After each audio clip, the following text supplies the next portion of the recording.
السلام عليكم، كي دايرين؟ بخير؟ لاباس عليكم؟ نتمنى ان شاء الله تكونوا كلكم بخير وعلى خير وانتم تشاهدوا هذا الفيديو ديالي. الحباب ديالي، بغيت نعرفكم في هذا الفيديو ان شاء الله، واللي سنرحب في هذا الفيديو سنرحب بالجميع. بغيت نعرفكم على هاد الفوطوي اولا هاد الشيز اولا هاد الكرسي، يعني كل واحد كيفاش يسميه. المهم بغيت نعرفكم على الطريقه كيفاش تنفصلوا هاد الكرسي والطريقه اللي تنخدموا بها هاد الفوطوي. وبغيت نعرفكم كذلك على الميتراج والطريقه المبسطه اللي غنخدموا بها ان شاء الله هاد الفوطوي. هانتوما البنات تشوفوا معايا هذه الطريقه كيفاش تنفصلوا بها هاد الكرسي، يعني بعد ما خدينا الكباري ديال هاد الكرسي، يعني الدوسي والسياج ولي زاكودوار ديالو تناخذوهم، لان العديد من الطابيسيه تيخدموا الدوسي بوحدو السياج ولي زاكودوار، ومن بعد تيتخيطوا باليد. بغينا نعرفكم على هذه الطريقه جد مبسطه وسهله في نفس الوقت. يعني بعد ما تناخذوا الكباري ديال السياج والدوسي ولي زاكودوار تنخيطوهم مباشره في الماكينه وتيتلبسوا وتيجيو داكشي ما شاء الله عليهم.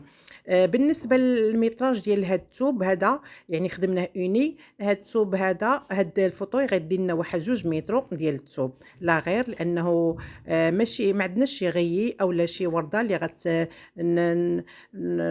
يعني هذيك الورده خاصنا نسونطريوها اولا ناخذوا بالنسبه للري اللي ناخذوا ليه يعني الراكور. لا بالعكس، احنا عندنا هاد الثوب غير اوني، يعني 2 متر كافيين لهاد بالنسبه للقياس ديال هاد الكرسي اولا هاد الفوطوي. البنات ما تزابيوش وتبعوا معايا الفيديو من الاول حتى الاخير، وغتشوفوا معايا ان شاء الله الطريقه اللي غنفصلوا فيها هاد الثوب، وكذلك الطريقه ديال الخياطه ديالو وديال التلباس. في الاخير ان شاء الله غادي يعجبكم هذا الفيديو. يعني كما العاده تنشكر لي فان ديالي، الناس اللي تيساندوني واللي تيتبعوني، تنشكرهم جزيل الشكر، وتنتمنى التوفيق يا ربي للجميع. كل واحد الله يسهل عليه، وكل واحد الله يعطيه داكشي اللي بغى. وتوصلوا ان شاء الله للمراتب الكبرى. اصحاب القنوات تنتمنى القنوات ديال الجميع يوصلوا للملايين ان شاء الله، علاش لا، ومسيره موفقه يا ربي للكل. كما تنتمناو لنفوسنا تنتمناوه للناس كاملين. ومثلا يعني سنشكر كل شيء، يعني اصحاب القنوات اولا اصحاب الناس اللي تعرفوني شخصيا، تنشكر الجميع. الله يجازيكم بخير. وهانتم مع الفيديو ان شاء الله ما تزابيوش، تبعوا معايا من الأ زد وغيعجبكم.